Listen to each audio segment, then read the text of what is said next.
Aprendo en casa. Hola, ¿cómo están? Bienvenidos y bienvenidas a Aprendo en Casa. Yo soy Jonathan Hernández y hoy desarrollaremos el área de ciencia y tecnología. Recuerda que este es un programa dirigido a estudiantes de tercero de secundaria. ¿Te has preguntado alguna vez de dónde venimos? Sé que la respuesta puede resultar un poco, bueno, bastante rara, pero me refiero a si se han preguntado sobre cómo llegamos a ser así. Seres que se paran en dos piernas, pueden hablar, tienen programas de televisión y se preguntan ¿de dónde venimos? ¿Se han dado cuenta que somos una especie bastante rara? Pero como casi todo, debe haber un porqué, y la ciencia nos ayudará a responder esta pregunta, o al menos parte de ella. Hoy hablaremos sobre las teorías evolucionistas que explican el origen y la evolución de las especies.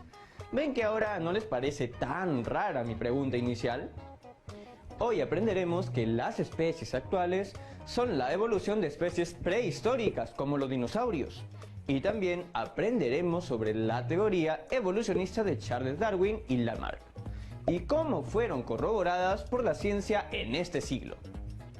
Además, veremos cómo no solo la acción de la naturaleza es la que provoca cambios en el individuo, sino también lo hace el mismo individuo, a través del desarrollo de nuevas habilidades, características y mutaciones. Y comprobaremos que mientras más complejo es el organismo, como nosotros por ejemplo, más largo es el proceso de evolución. Presta mucha atención porque al final del programa habrá un nuevo reto para resolver. ¡Vamos con el video! Oye, Diego, ¿qué haces observando tanto ese huevo en vez de hervirlo y comerlo? ¿Qué estás hablando, cerebro? Este no es un huevo de gallina cualquiera, es el huevo de un animal extraño que aún no identifico. ¿Y dónde conseguiste este huevo de un animal extraño que aún no identificas? Bueno, lo que pasa es que mi bisabuelo era biólogo y el fin de semana fui a visitar lo que era su casa y me enseñaron que tenía una colección de huevos de animales de distintas especies y me pareció loquísimo, así que traje uno al programa. Ah, bueno, me parece muy interesante que muestres interés por las aficiones de tus antepasados, pero ¿no te parece mejor poner ese huevo a cocinar? Escúchame, cerebro, no me voy a comer absolutamente nada. Este huevo es una reliquia en mi familia y también dice mucho de mi bisabuelo y de mis antepasados. ¿Acaso a ti no te importa respetar o no te ha interesado tu familia, tus orígenes, tus herencias y todo lo que se viene acumulando años atrás cuando no existías? Creo que Diego está pasando por una etapa muy típica en varias personas. La llaman nostalgia de origen. Es cierto, visitar la casa de tu bisabuelo te ha hecho pensar de dónde vienes, cuál es tu origen y todo lo demás. Sí, me estuve preguntando qué podría haber antes de mi bisabuelo. ¿Tu tatarabuelo? No, me refiero a muchísimo más atrás. Por ejemplo, ¿de dónde venimos los seres vivos? ¿Existe la evolución? Bueno, esas son preguntas muy interesantes y por eso hoy en el programa vamos a descubrir quién fue primero, el huevo o la gallina.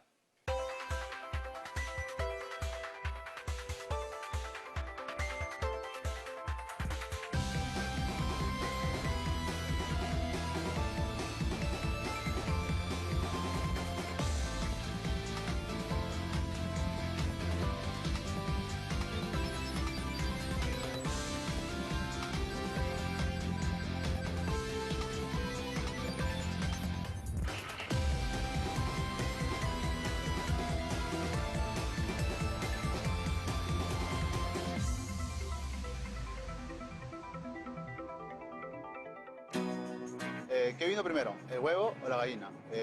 Por lo que yo tengo entendido, yo creo que primero es el animal, la gallina. Yo creo que la gallina. Yo creo que la gallina. Para que exista justamente el huevo, quien lo va a gestar es este animal, en este caso la gallina. No lo sé. No sé, se me ocurre que puede que primero se haya generado el huevo y luego haya nacido el pollito, la gallina, no sé.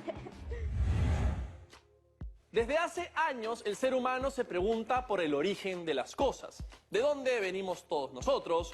¿Cómo es que empezó la vida? ¿O qué fue primero, el huevo o la gallina? Ese huevo más parece de dinosaurio que de gallina. Te ha puesto un soufflé que es de algún dinosaurio antiguo. Cerebro, es casi imposible que este huevo sea de dinosaurio. Mi bisabuelo era biólogo, no paleontólogo. Yo no lo descartaría del todo. ¿No te acuerdas de Jurassic Park? Los huevos eran de todos los tamaños dependiendo de la especie. Sí, el tamaño no importa, pero me resultaría bien difícil creer que este huevo sea tan antiguo.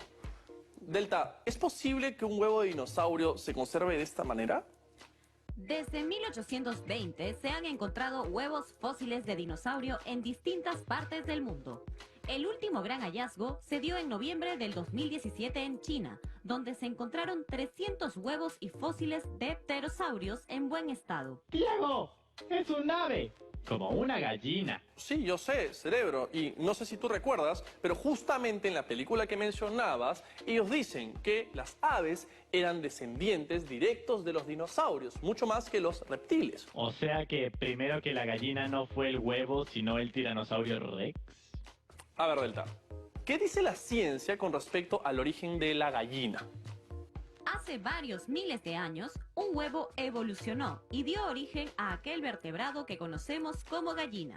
Entonces, para ser claros, la primera gallina de la historia debió salir de un huevo de dinosaurio protogallina. Yo imagino que ese animal debió haber sido una especie anterior a la gallina que conocemos y que luego evolucionó hasta ser como la gallina que hoy día podemos ver.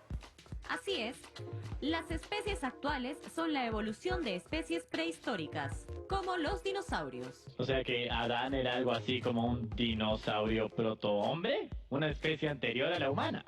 Bueno, algo así. Mejor que Delta nos dé una explicación. Ante los descubrimientos científicos, todos los relatos religiosos han quedado como un mito o metáfora. Aunque muchas personas, a pesar de las pruebas científicas, mantienen posturas creacionistas. El creacionismo es la idea de que todo fue creado por un Dios, un ser que creó todo de la nada por voluntad propia. Muchos de esos creacionistas se oponen a la idea de la evolución del hombre porque la ciencia aún no encuentra al eslabón perdido. Veamos hasta dónde ha llegado la ciencia. ¿Qué pasó con los dinosaurios? Por ejemplo, en ellos está el origen de las gallinas y de otras especies que hoy día conocemos. Eso me parece muy extraño. Si los dinosaurios eran tan fuertes y grandes, ¿por qué no sobrevivieron al meteorito que le cayó a la Tierra? Y en cambio, los bichos más raros y pequeños, incluyendo la tatarabuela de la gallina, sí lo hizo. Lo que sucede es que en algunas especies, como los ancestros de las aves, tuvieron más oportunidades ecológicas después del impacto. En cambio, los dinosaurios, al ser gigantes, fueron más vulnerables a los cambios en el planeta que generó este. Eso quiere decir que no basta con ser un depredador grande y encabezar la cadena alimenticia. Se necesitan otras características para evolucionar y sobrevivir a la selección natural. Y para empezar a profundizar en el tema, es necesario conocer un poco más a Charles Darwin. Charles Darwin nació el 12 de febrero de 1809 en Shrewsbury, Inglaterra. A los 16 años se inscribió en la Universidad de Edimburgo para estudiar ciencias naturales. En ese tiempo, los naturalistas creían que todas las especies o bien fueron hechas al principio del origen del mundo o se habían creado a lo largo de la historia natural. En cualquiera de los casos, se creía que la especie permanecía siendo casi la misma a través del tiempo. Sin embargo, fue Darwin quien vio las similitudes entre las especies de todo el mundo y observó también las variaciones basadas en lugares específicos. Esto lo llevó a creer que habían evolucionado gradualmente a partir de ancestros comunes. Llegó a creer que las especies sobrevivieron a través de un proceso llamado selección natural. En este proceso, las especies que se adaptaron con éxito para satisfacer las necesidades cambiantes de su hábitat natural prosperaron, mientras que los que no pudieron desarrollarse y reproducirse murieron. El 24 de noviembre de 1859, después de años de investigación científica profunda, Darwin publicó una explicación detallada de su teoría en su obra más conocida, El origen de las especies por medio de la selección natural. Darwin murió y durante el siglo siguiente los estudios de ADN revelaron evidencia de su teoría de la evolución, a pesar de la controversia que rodea su conflicto con el creacionismo. Ese Charlie no creía en nadie. Claro que sí, creía en la ciencia. Darwin es una de las piezas clave para poder entender la evolución biológica de las especies. Así que con su teoría de la evolución, Charles Darwin hizo remover cerebros y creencias. Bueno, como dicen, sigue siendo una teoría que aún no ha sido comprobada al 100%. Pero como se dice, en la ciencia las respuestas únicas y definitivas no existen, sino que existen las nuevas preguntas. Entonces aquí va otra nueva pregunta.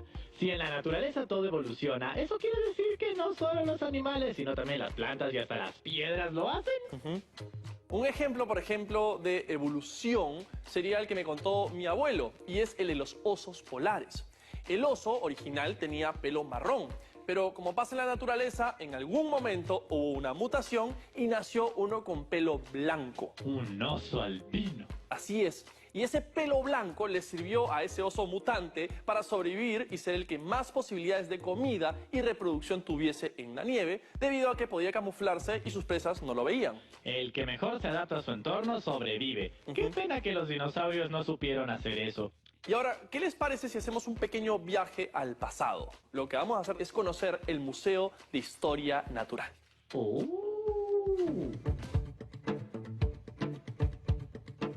Acabamos de llegar al Museo de Historia Natural y lo que ven aquí atrás no es el fósil de un dinosaurio, son los huesos de una ballena. Pero ahora vamos a encontrarnos con Rodolfo Salas, que es un paleontólogo y nos va a mostrar verdaderos fósiles de dinosaurio. Este sí es un verdadero fósil de dinosaurio. Este es un húmero de un Titanosaurus y se han encontrado algunos huesos en la zona de Bagua, en el norte del Perú. Lo hemos reconstruido a escala real y lo podemos ver acá en el museo. Esta es la réplica que han reconstruido a partir del fósil que encontraron de húmero, ¿no es cierto? Así es. ¿Hay muchos fósiles en el Perú o no es común encontrar fósiles? De dinosaurios no es tan común. Si queremos ver huellas de dinosaurios, sí hay bastantes en el Perú. ¿Y qué tipo de dinosaurios hay en el Perú? Habían Titanosaurus, otros dinosaurios carnívoros también, habían dinosaurios picos de pato. Estos se han reconocido a través de las huellas. Y hay huellas gigantescas. Por ejemplo, una huella mide 70 centímetros, más o menos, en la zona de Antamina. Más o menos. Sí. Esta huella de este dinosaurio será así. Y miren el tamaño. Claro, y el otro dinosaurio era un carnívoro además. Así que imagínate, era más grande posiblemente que el mismo Tiranosaurio Rex.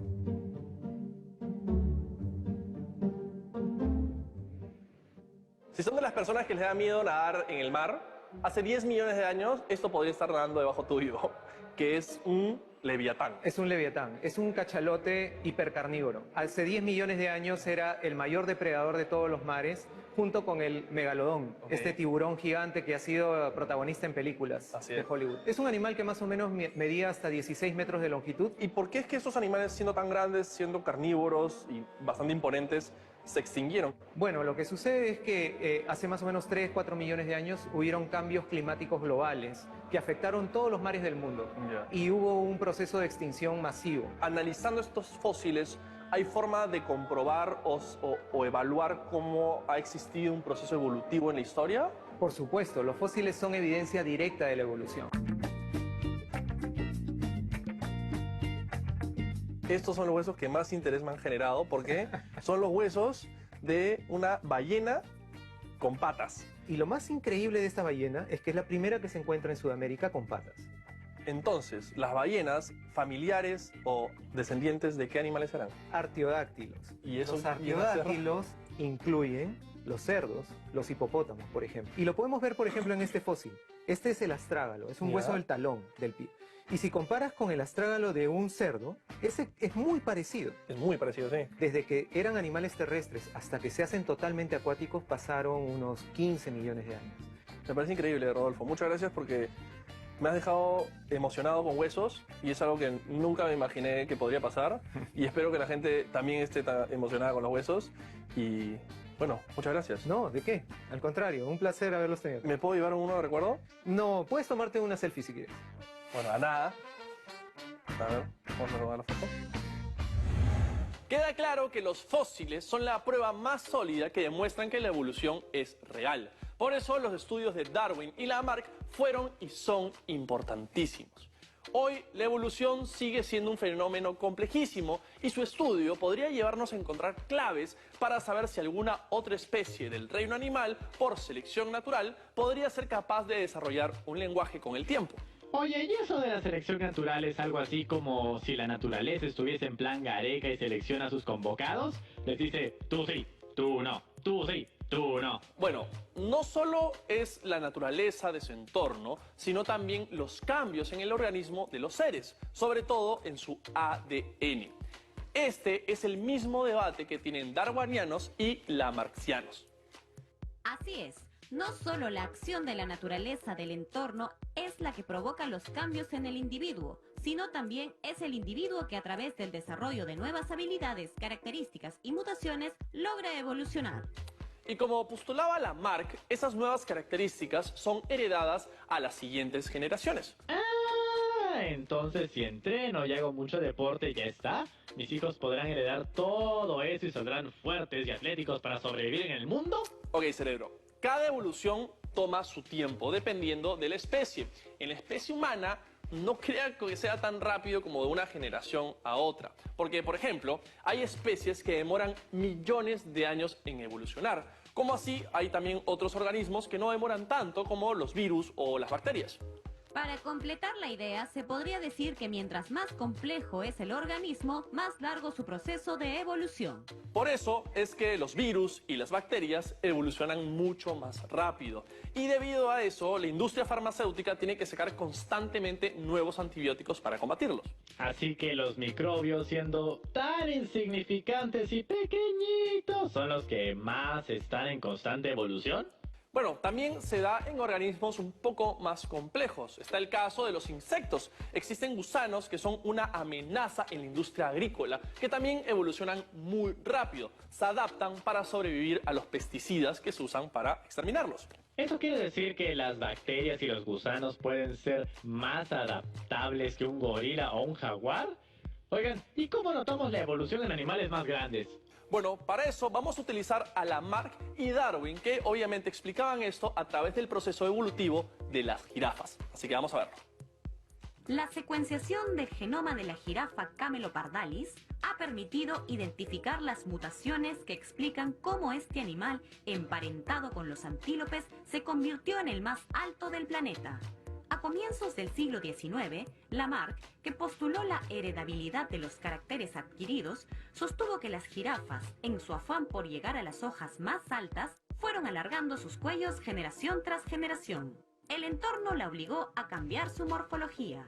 Años más tarde, Darwin postularía que fue el azar. En cada generación, algunas jirafas tendrían el cuello más largo, lo que les daría una ventaja adaptativa primando su éxito reproductivo, haciendo que, a la larga, todas las jirafas tuvieran cuellos largos.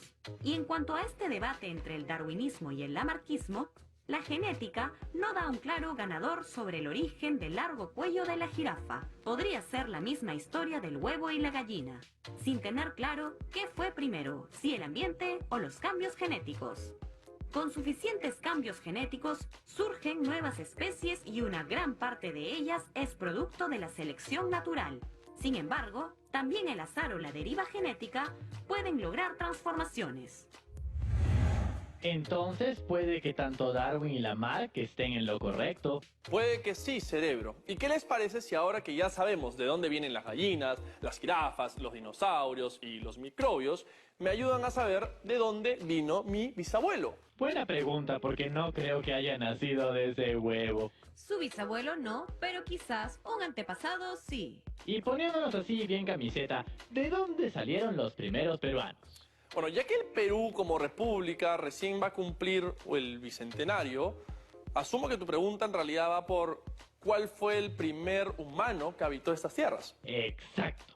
¿Qué hubo antes del señor de Zipán, la momia Juanita y toda esa gente? Bueno, existe un proyecto muy interesante de investigación que consiste en reconstruir la historia de los pueblos a nivel genético. Y eso es lo que vamos a ver en el siguiente bloque.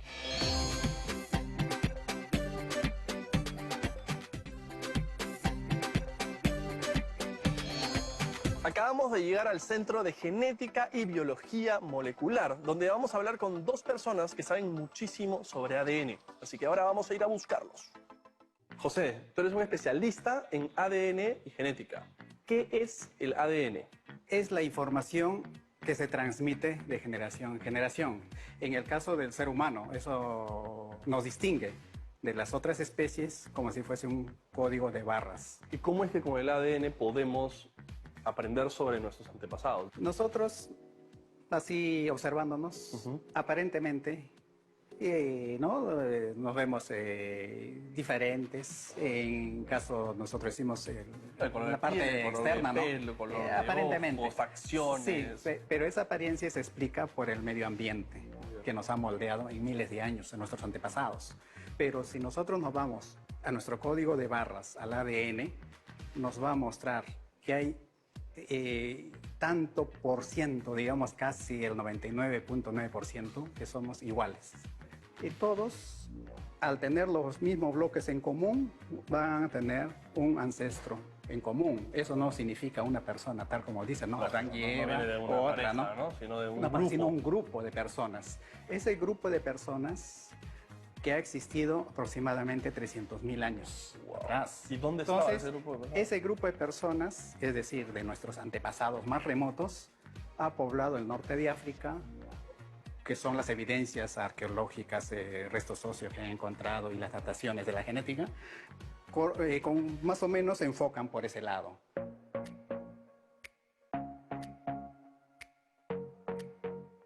Todo parte de aquí, ¿no es cierto? De África. Así es. Desde aquí salieron los primeros humanos que fueron poblando el mundo durante miles de años, mezclándose en distintas culturas y en distintos lugares, para finalmente ir avanzando durante ¿cuántos años Y más o llegar menos? hasta el continente americano, que es reciente, ¿no? De hace 15.000 años. 15.000 años, pero esto inició ¿hace cuánto? Alrededor de 100.000 años o más. 100.000 Esa oleada migratoria años, que sale wow. de África. Ya. Pero que ya hay evidencias arqueológicas de una población que existió hace 300.000 años. Gracias a un consorcio de grupo de investigadores de diversos centros de investigación del mundo, es que se ha llevado a plasmar el mapa genealógico de la humanidad, y plasmado en el proyecto llamado Genográfico, que justamente lo va a explicar ahora el colega Ricardo Zubita.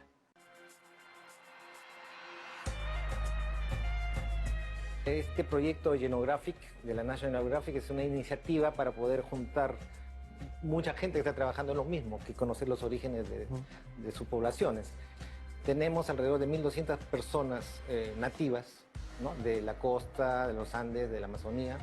Le hemos hecho el ADN y hemos comenzado a hacer los estudios comparando con los peruanos, comparando con bolivianos, con brasileños y ecuatorianos. Para ver qué compartimos en común todos nosotros. Es como un estudio de paternidad, pero no entre dos individuos, sino entre pueblos. Toda esa información que no está en los libros, ustedes la logran conseguir Está a través escrita en el ADN. En el ADN. Entonces, una vez que tenemos esa información, comparamos bases de datos del mundo. También tenemos algún tipo de información que es interesante, que puede saber qué contenido tenemos de Neandertal y Denisovano. Todos los seres humanos de cualquier origen geográfico tenemos una diferencia de 0.1%, que eso no es nada. Entonces cada vez que vean a alguien en la calle, saben que son 99.9% parecidos. Y creo que con ese mensaje nos quedamos. Nos vemos en el set. Gracias, Ricardo.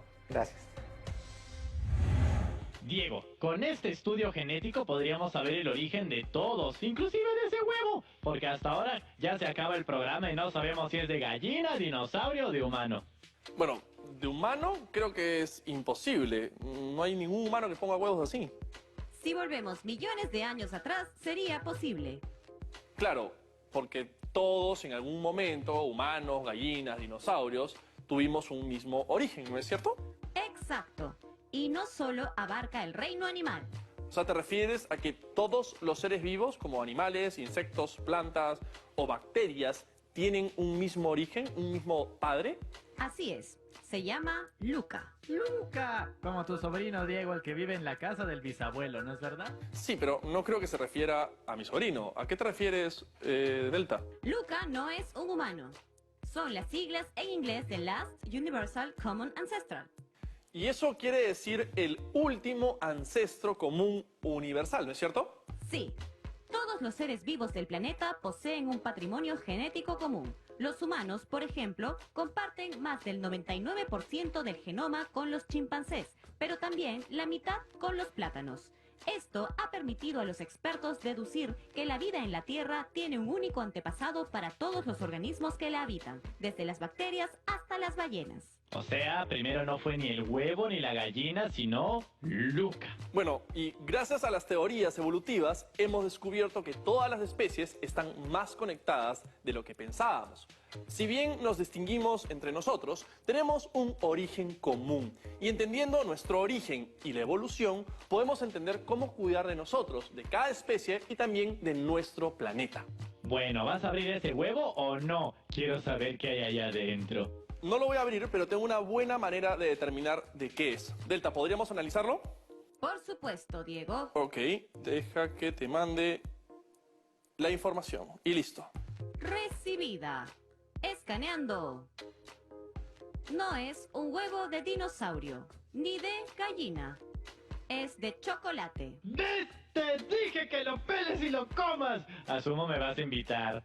No, cerebro, porque a pesar de haber sido un poco estafado por mi familia, creo que es mejor tenerlo así, ¿no?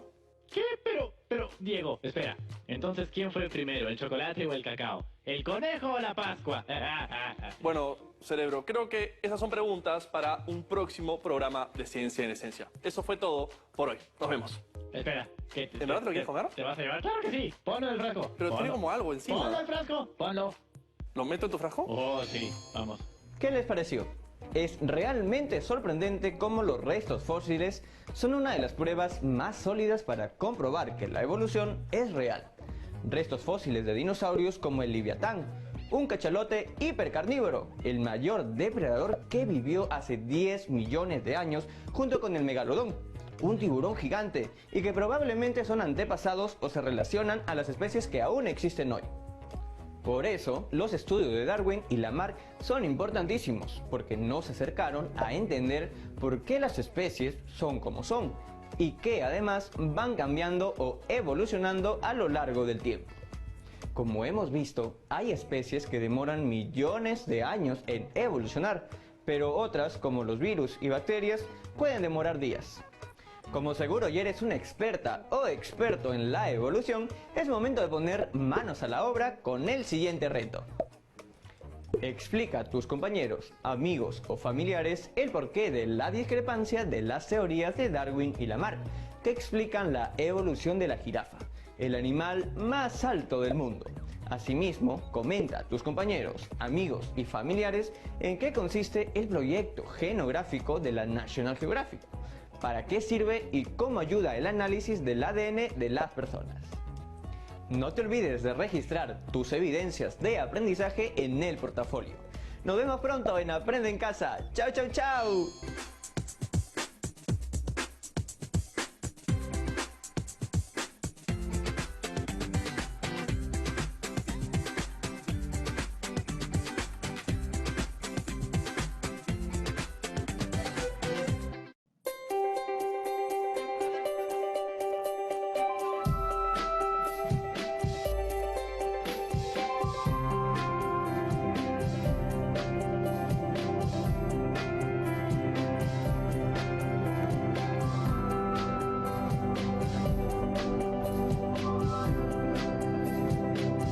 Aprendo en Casa. Hola chicas y chicos, bienvenidas y bienvenidos a un nuevo programa de Aprendo en Casa. Yo soy Yaremis y recuerden que este es un espacio dirigido a estudiantes de cuarto de secundaria. Hoy nos toca desarrollar el área de ciencia y tecnología y justo recordaba que una de las primeras noticias que salió cuando en los países comenzaron a implementar el aislamiento social fue de cómo estas medidas habían impactado en el ambiente. Seguro también recuerdan esas fotos con ríos más limpios o animales que regresaban a lugares donde antes no estaban, o incluso las fotos de la Costa Verde en Lima, llena de aves como hace mucho no se veía. ¿Te has preguntado cuán susceptibles son los ecosistemas a las acciones que las personas realizamos? Hoy reflexionaremos sobre eso. ¿Sabías, por ejemplo, que el humano es el responsable de la extinción del 83% de mamíferos, del 50% de las plantas y del 15% de los peces? Todas nuestras acciones pueden tener más impacto del que crees. Por eso, también veremos cuáles son las que generan el efecto invernadero. Pero también veremos qué podemos hacer para disminuirlo. No se olviden de estar atentas y atentos porque al final del video les dejaré un nuevo reto. Vamos con el video. Hola, ¿qué tal? ¿Cómo están? Hola. Hola, Diego.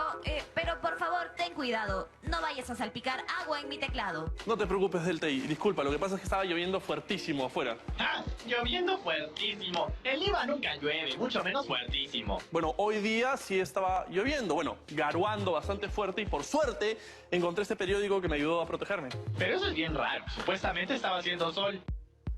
Sí, la verdad es que según el calendario climático ya debería ser invierno, pero aún hay días de sol, como dices, y a veces llueve un poco. ¡Qué locura! Lo único que falta es que comience a nevar.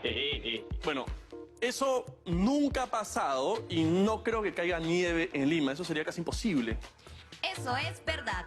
Pero lo que está sucediendo en el planeta es que las estaciones están siendo más intensas. El cambio climático es real. En los últimos años lo hemos experimentado y es básicamente innegable. Ay, ¿cuándo será el día en el que podremos controlar totalmente el clima?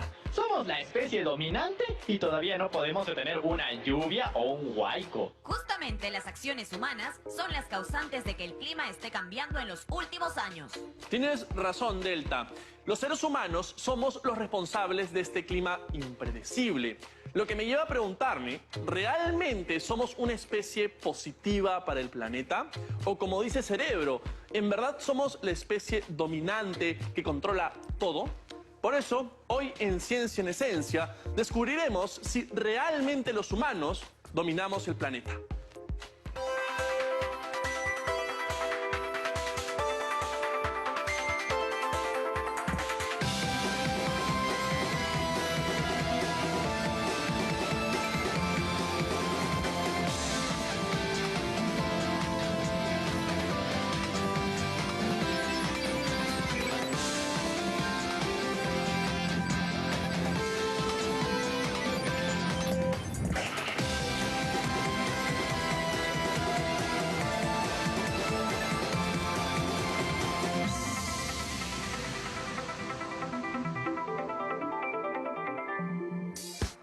¿Los humanos dominamos los planetas? Yo creo que en parte creemos, pero no es verdad. A veces la naturaleza o el planeta también hacen cosas que nosotros no escapa de nuestras manos. Sí, porque somos la especie dominante. Sí, pero eso también está ocasionando a que se destruya el ecosistema y esto está ocasionando también el calentamiento global. Sí, pero lo depredamos. Sí, pero poco a poco lo estamos destruyendo también. Desde que existimos como seres humanos, la fuerza de la naturaleza y sus cambios nos han afectado. Pero no podemos negar que la naturaleza también se ha visto afectada por nosotros. Nuestra especie es la más influyente dentro de nuestro gran ecosistema. ¡Obvio que sí! Y justamente por eso debemos ser más conscientes y responsables. Oye, uno es responsable, solo que a la naturaleza de vez en cuando le da por mandar una inundación o un terremoto. Bueno, y eso es porque el ecosistema y sus leyes son muy complejas. Delta, ¿podrías contarnos un poco más de cómo funciona el ecosistema? Todos los ecosistemas están conformados por dos componentes. Factores bióticos, es decir, todos los organismos que tienen vida e interactúan con otros. Y los factores abióticos, aquellos fenómenos que permiten la vida de los organismos, como el agua, el aire, la luz solar y la atmósfera. Entonces el ser humano es un factor biótico. Así es, y en realidad el humano representa solo el 0.01% de los organismos vivos existentes en el planeta. ¿Solo el 0.01%?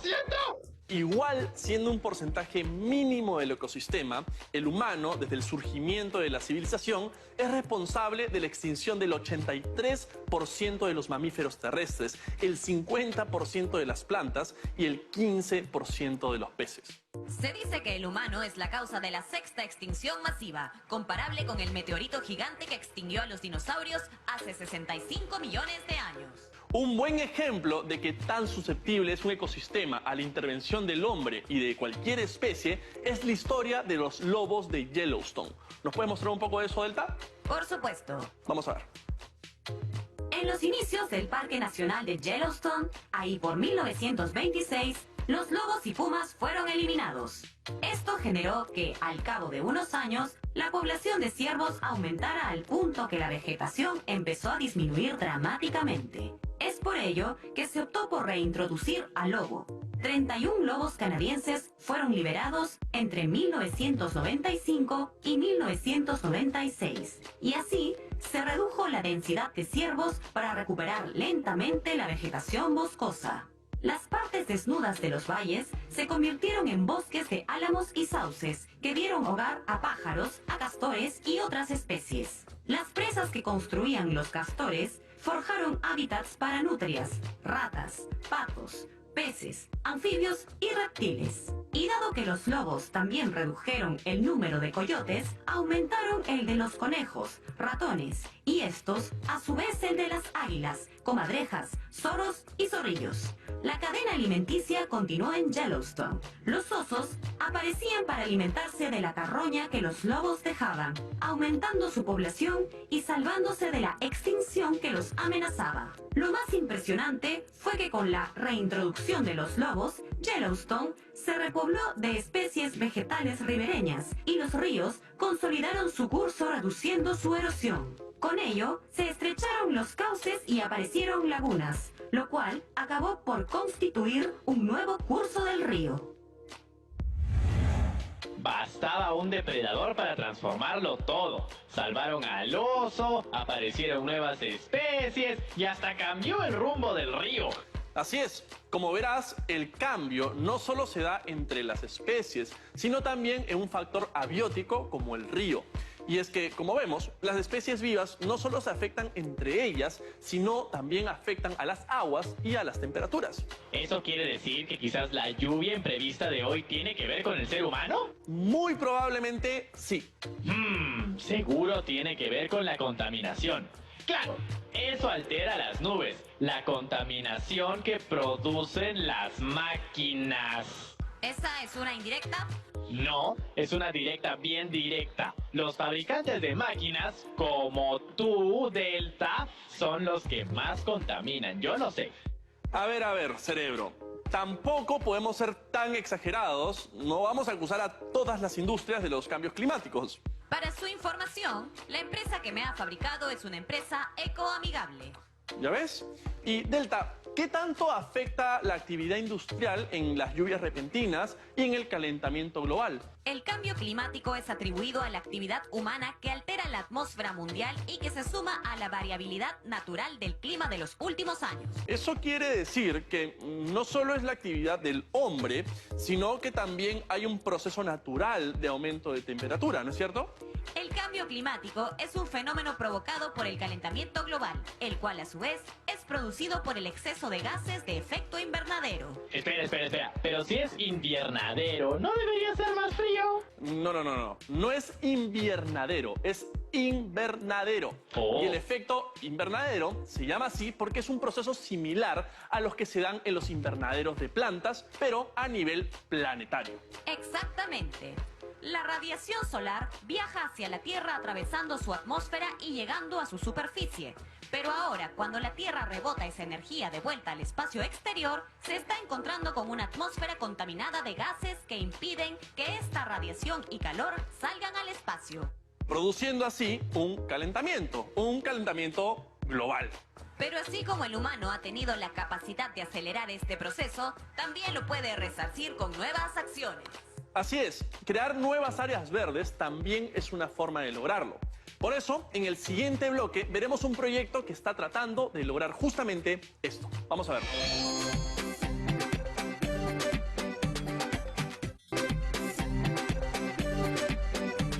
Acabamos de llegar a la bellísima Costa Verde, que lamentablemente hoy día no está tan bella porque está bastante nublado. Pero no importa porque no hemos venido a ver la playa, sino a hablar con Renzo Salcedo sobre las geomallas. Así que vamos a buscarlo.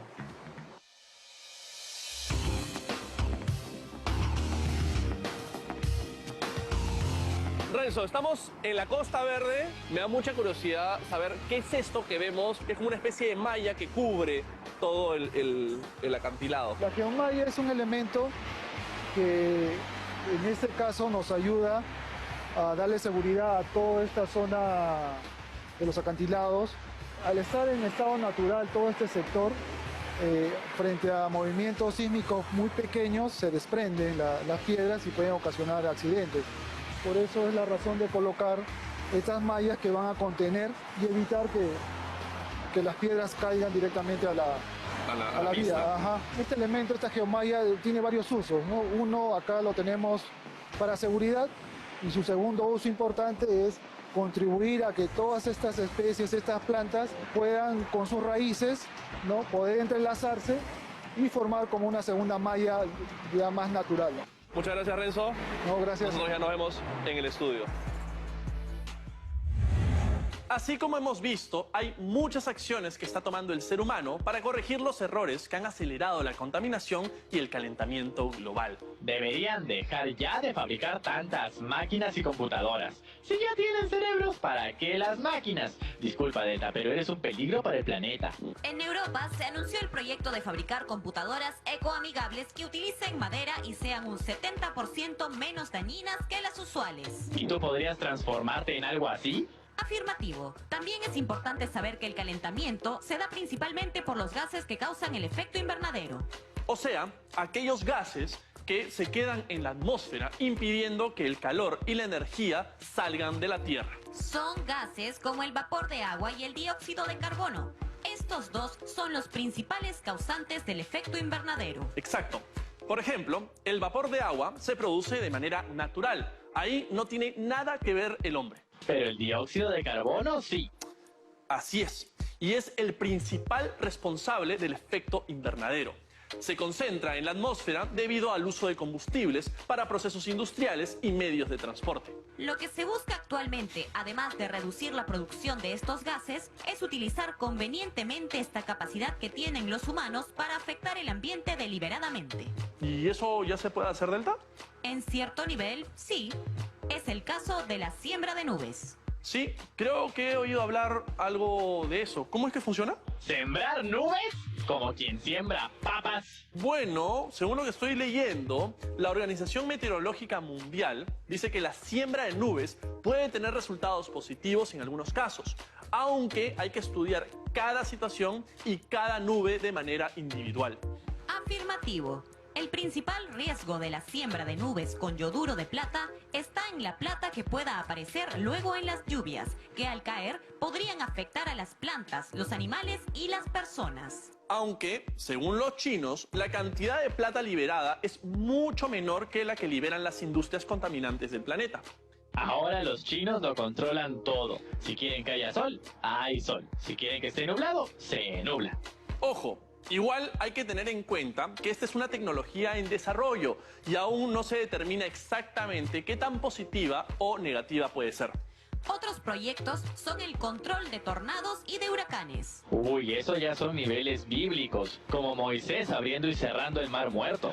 Así es, científicos de la Universidad de Filadelfia sugirieron construir 3 muros de 300 metros de alto, de este a oeste, para frenar el flujo de aire y reducir la amenaza de tornados. Afirmativo. Serían colocados a lo largo de 160 kilómetros. Funcionarían como una especie de cadena montañosa artificial. Y para controlar huracanes se ha pensado desde tirar aceite al mar donde se genera el huracán hasta atacar con aviones que lancen un gel especial para que los reduzcan. Pero para esto último, por ejemplo, se necesitarían alrededor de 400 aviones y miles de toneladas de ese gel especial. Eso hace que estas medidas actualmente sean imposibles. Es invertir mucho dinero y además si te metes a alterar a la naturaleza, esta te va a devolver el golpe, ¿no? La verdad es que sí, cerebro.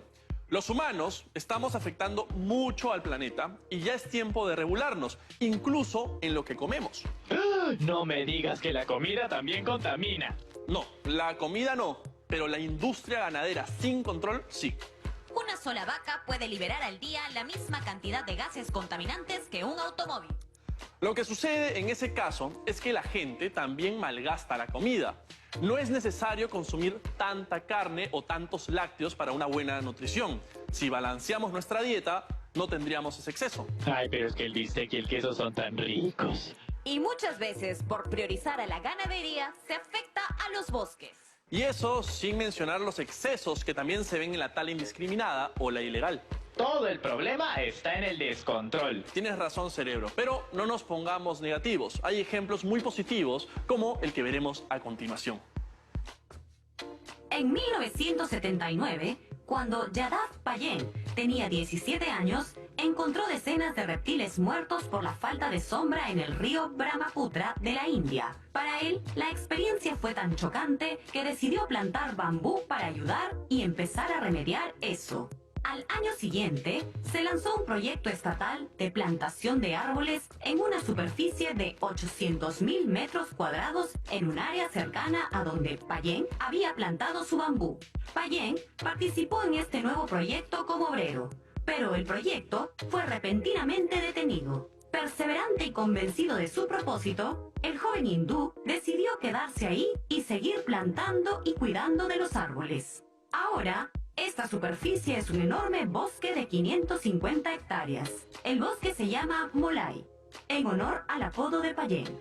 El bosque Molai no solo cambió el paisaje local, creando un lugar de sombra para los animales y la gente, sino que también frenó la desaparición de la isla Majuli, que iba disminuyendo debido a la erosión producida por las lluvias, incrementadas por efecto del calentamiento global, donde se sitúa el bosque y ha creado una verdadera reserva natural que alberga tigres, rinocerontes, elefantes, otros animales grandes y pequeños y varias especies de pájaros. La hazaña que acabamos de ver asombró al mundo y es un ejemplo de cómo la humanidad puede crear vida en vez de apagarla, siendo así inspiración para muchos activistas medioambientales en todo el mundo. Y es que en los últimos años la conciencia por cuidar el planeta ha crecido. Y por eso, en el siguiente bloque, vamos a conocer un poco más sobre un proyecto del Ministerio del Ambiente para el cuidado de los bosques en el Perú.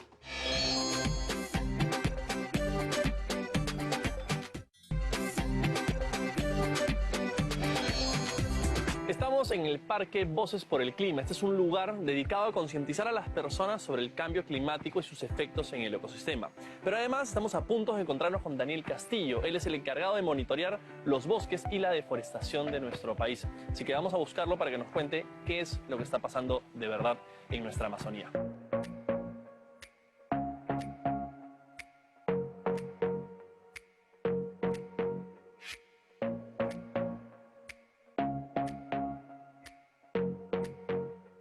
¿Qué tan grave es lo que está pasando en los bosques del Perú? El Perú actualmente pierde aproximadamente 150.000 hectáreas de bosques amazónicos al año. Ahí viven poblaciones de animales, diversas especies y muchas que están en peligro de extinción. Y sobre todo hay poblaciones, las poblaciones que están desde miles de años ahí, que son las comunidades nativas, normalmente viven de este ecosistema. Ellos saben ancestralmente cómo manejar sus bosques, cómo manejar los animales, cómo extraer sin perjudicar el ecosistema, ¿no? ¿Qué es lo que está causando esta deforestación? Quizás el principal agente es la agricultura. Otro es el oro. ¿El oro? El oro. La minería ilegal, por ejemplo, causante de una destrucción bien terrible en la Amazonía. Y Daniel, ¿cómo es que ustedes saben que se está deforestando el bosque? Ahora la tecnología nos permite tener ese tipo de información rápidamente. Imágenes satelitales de forma gratuita se pueden procesar rápidamente y contar con ese tipo de información de manera periódica. Eso es algo que hacemos desde el programa Bosques en el Ministerio del Ambiente. Nosotros, una vez generamos esta información, la ponemos a disposición a través de una plataforma web que se llama GeoBosques. ¿Cuál es el plan a futuro para evitar esto acá? Aparte de informar a la gente y que nos enteremos qué cosas están haciendo, qué es lo que se va a hacer. Ahora la lucha contra este problema ya no se da solamente desde una visión ambiental, sino se da una visión conjunta entre los diversos sectores involucrados, para que a su vez el propio Estado no sea un generador o un incentivador Sino del que esté problema. regulando Claro, todo. exacto.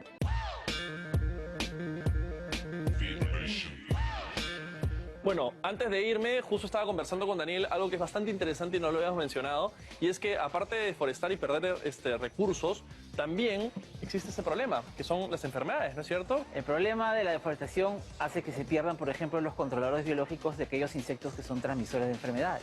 Espacios abiertos, donde hay nuevas poblaciones, donde no hay bosques, donde no hay controladores, puede hacer que estos insectos que transmiten estas enfermedades se expandan. Y como tal, la enfermedad que ellos diseminan afecte a todos. Con esa información, ahora sí, nos vemos en el set y nosotros seguimos nuestro recorrido. Chévere. Hasta luego. Ahora, antes de imprimir papel, lo voy a pensar 2 veces. Pero recuerda, cerebro, lo importante es evitar el exceso. Como hemos visto en la nota, el ser humano es capaz de hacer grandes cambios en el planeta y además hasta es capaz de acelerar o reducir el movimiento de la Tierra. Ay, no, pues por calentar un poquito el planeta no creo que nos vamos a hacer que la Tierra deje de girar, ¿no? El derretimiento de las capas de hielo, especialmente en Groenlandia, está provocando un cambio de distribución de peso en el globo. Así es, por el calentamiento global, el hielo de zonas cercanas a los polos se derrite y eso hace que el nivel del océano se eleve. ¿Qué podemos hacer para que no se destruya el mundo? Podemos empezar por separar la basura, Usar productos reutilizables. apagar las luces que no se estén utilizando, Consumir frutas y verduras orgánicas. evitar dejar los aparatos enchufados todo el tiempo, Cerrar los caños correctamente.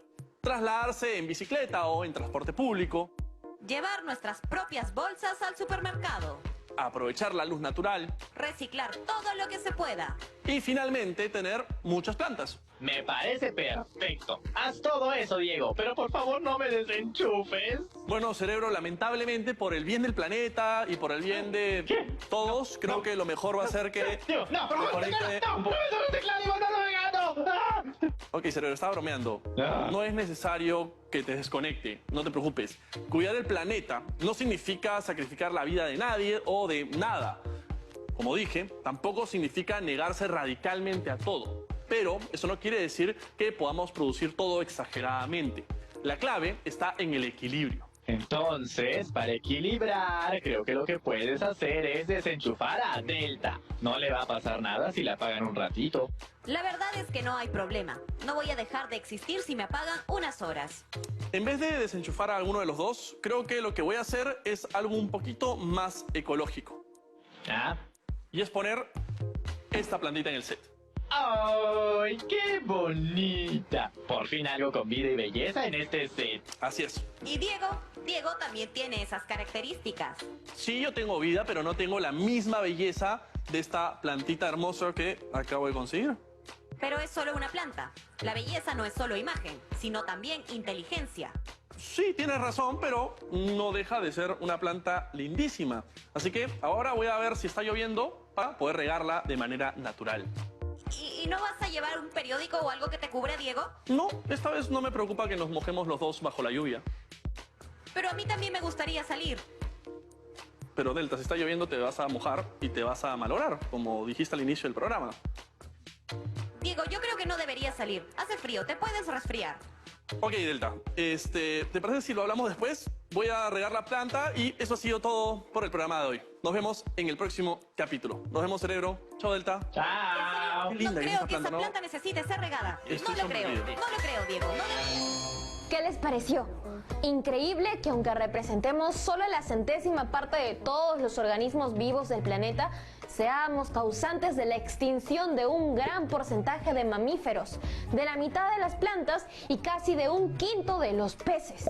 Hasta nos compararon con el meteorito gigante que extinguió a los dinosaurios hace 65 millones de años. Seguro, al igual que yo, te has dado cuenta de lo susceptibles que son los ecosistemas a las acciones que realizamos todas las personas. Pero esas acciones no necesariamente son negativas, sino que pueden ser muy beneficiosas. Por ejemplo, en el caso de los lobos de Yellowstone o en el bosque de Molay. Por eso te invito a realizar el siguiente reto. Con toda la información que has obtenido hoy, elabora un listado de 10 acciones que realmente puedas hacer en tu casa para disminuir la contaminación del ambiente y el calentamiento global. Además, luego de hacer este listado, anima a tus padres, familiares y compañeros para que realicen esas acciones. Y verifica cada día si están cumpliendo. Bueno, eso ha sido todo por hoy. No se olviden de guardar sus trabajos en su portafolio para tener archivadas las evidencias de sus aprendizajes. Nos vemos en el siguiente episodio de Aprendo en Casa. ¡Chau, chau!